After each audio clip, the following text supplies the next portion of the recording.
Energy ड्रिंकचा मुद्दा विधिमंडळात गाजणार. विधानसभेत स्टिंग एनर्जी ड्रिंकच्या परिणाम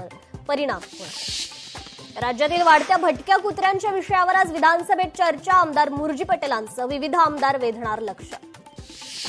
महिला शेतकरी सक्षमीकरण विधेयकामुळे महिलांना शेतकऱ्यांसाठी उपलब्ध सर्व योजनांचा लाभ मिळेल. पंकजा मुंडे यांची प्रतिक्रिया. मुंबईत पावसाचा लोकलला फटका. तीनही मार्गांवरील वाहतूक विलंबानं. पुण्यात पुढील 4 ते 5 दिवस मध्यम ते हलक्या पावसाचा अंदाज. घाटमाथा परिसरात अतिवृष्टीची शक्यता. मुसळधार पावसामुळे खडकवासला धरण साखळीत पाणीसाठ्यात वाढ. धरण साखळीत 0.15 टीएमसी पाण्याची भर. कोल्हापूर जिल्ह्याला आज पावसाचा ऑरेंज अलर्ट. इचलकरंजी आणि रुई हे 2 बंधारे पाण्याखाली. तळ कोकणात समाधानकारक पाऊस.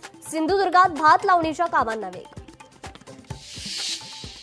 अयातुल्ला खामेनींच्या अंत्यविधीला मोजतबा खामेनी अनुपस्थित राहण्याची शक्यता. सुरक्षेच्या कारणास्तव सार्वजनिक ठिकाणी जाण्यास मज्जाव.